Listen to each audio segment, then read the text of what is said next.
España en el año 1975, hace 50 años, era la octava economía mundial. Hoy estamos en el número 16. Hemos retrocedido el doble en lugar de avanzar.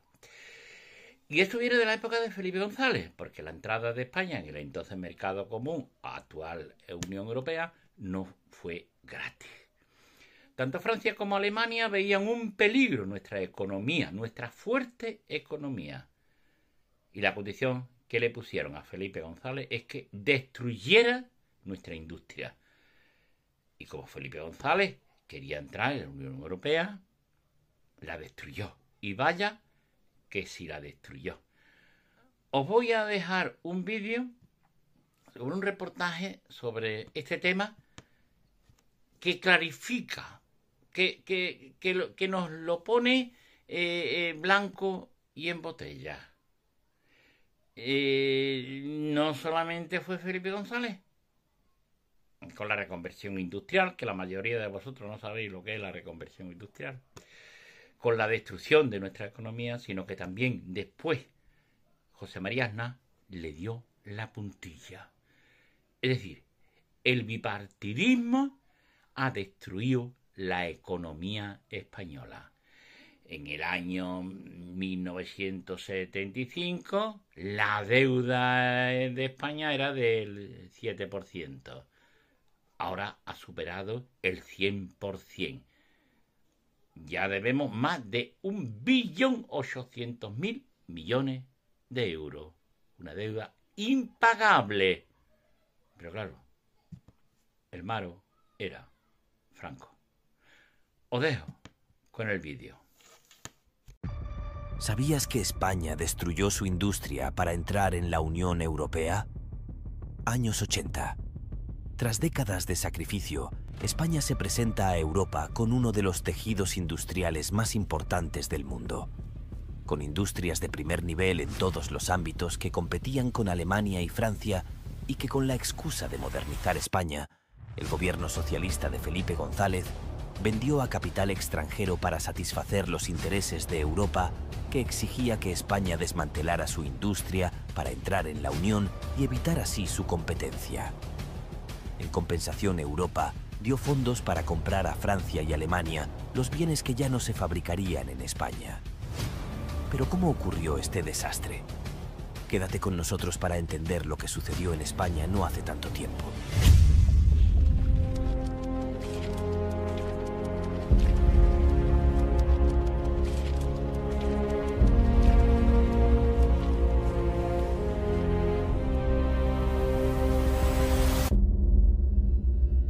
Tras la muerte de Franco, España comenzó a abandonar progresivamente su aislamiento cultural e inició una transición hacia la modernidad y el europeísmo.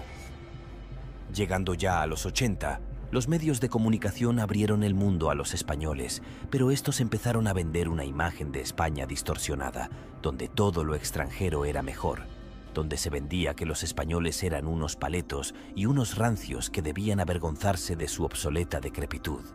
Todo era franquismo y por lo tanto era objeto a eliminar, desde la historia de España hasta sus logros más importantes, pasando por Pelayo, los Reyes Católicos, las Navas de Tolosa, Colón o los embalses.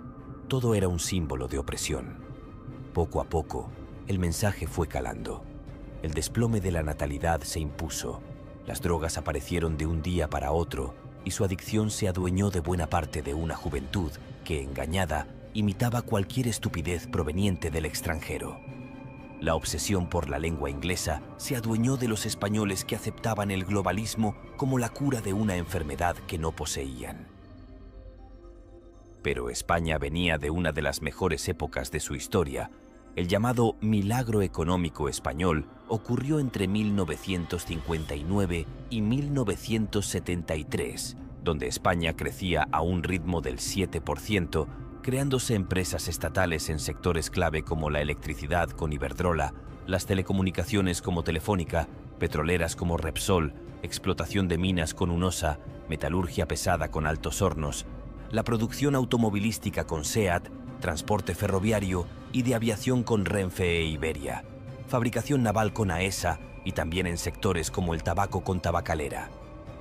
Todas estas empresas eran monopolios estatales que, además de crear millones de empleos, eran capaces de dar servicios de calidad a los españoles a precios asequibles y cuyos beneficios, además, revertían de nuevo al Estado español.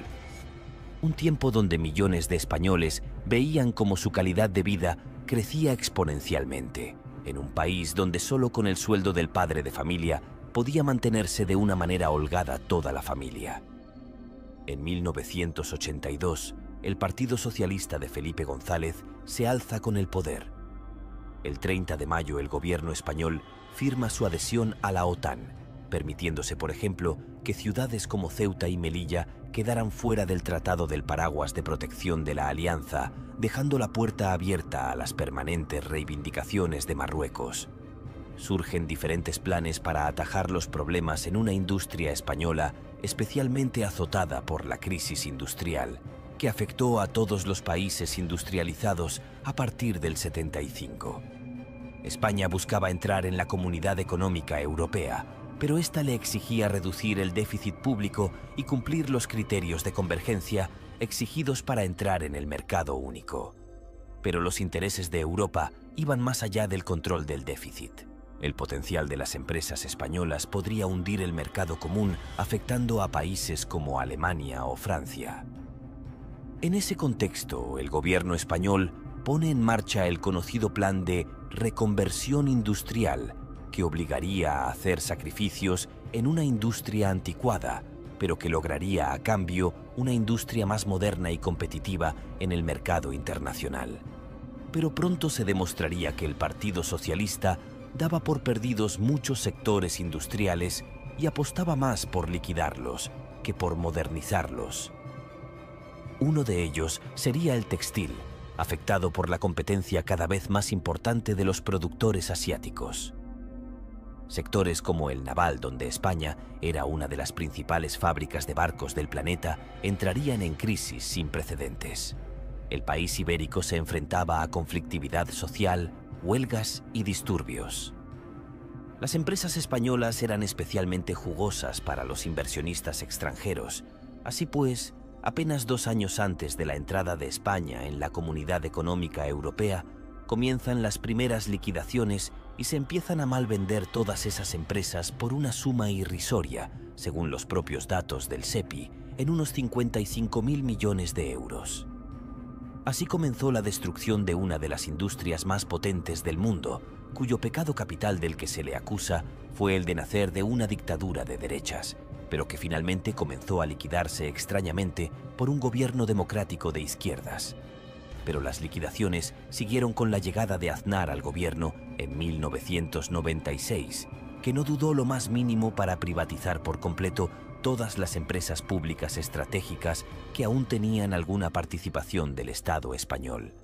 Empresas como Endesa, Repsol, Argentaria o Telefónica, que fueron privatizadas parcialmente durante la etapa socialista, pero de las que aún el Estado poseía parte de ellas.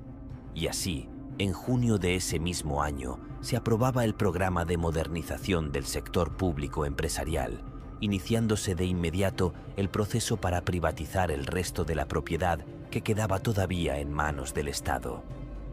Quizá debieron preguntarse entonces por qué, mientras España vendía todo al mejor postor, los principales países europeos, Alemania, Francia e Italia, que pertenecían también a la Unión y al mercado único, como España, mantenían, sin embargo, la propiedad o el control accionarial de algunas de sus empresas estratégicas más significativas, sin que nadie, tampoco la Comisión Europea, se lo impidiera.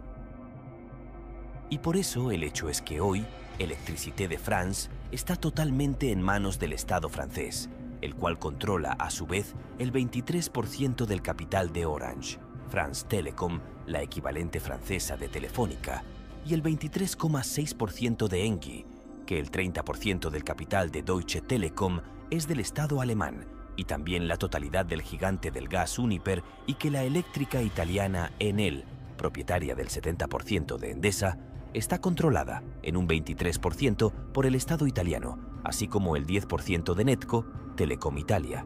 lo cual ejemplifica y proporciona bastantes pistas acerca de la importancia que los países económicamente avanzados de Europa conceden al hecho de que el Estado siga, al menos, teniendo voz y voto en los consejos de administración de las empresas consideradas estratégicas para el país. Desde mediados de la década de los 90, España comenzó a experimentar las consecuencias de haber privatizado los medios de producción estatales.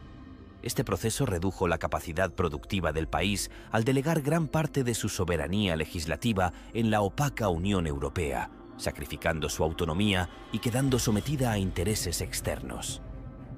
En 2004, con la total liberalización del sector eléctrico, la factura media de la electricidad no ha dejado de aumentar. Al mismo tiempo, los bancos absorbieron a las cajas de ahorros y presionaron al Estado, que terminó asumiendo pérdidas colosales. Las grandes multinacionales, junto con las normativas impuestas por Europa, han destruido a las pequeñas empresas en sectores clave como el industrial, alimentario, agrario y ganadero. España ya no tiene control sobre a quién compra o vende, qué produce o bajo qué condiciones, ni sobre qué y cuánto puede cultivar. En consecuencia, los gobiernos españoles liquidaron el trabajo de padres y abuelos y vendieron el futuro de sus hijos. El sudor y lágrimas de toda una generación que levantó un país sumido en la miseria tras una agónica posguerra se vio borrado de un plumazo por intereses extranjeros que hoy controlan la vida de los españoles. En un país que tuvo uno de los pasados más gloriosos del mundo, pero que hoy subsiste con el turismo y que está totalmente supeditado a los intereses extranjeros. ¿Qué opinas tú?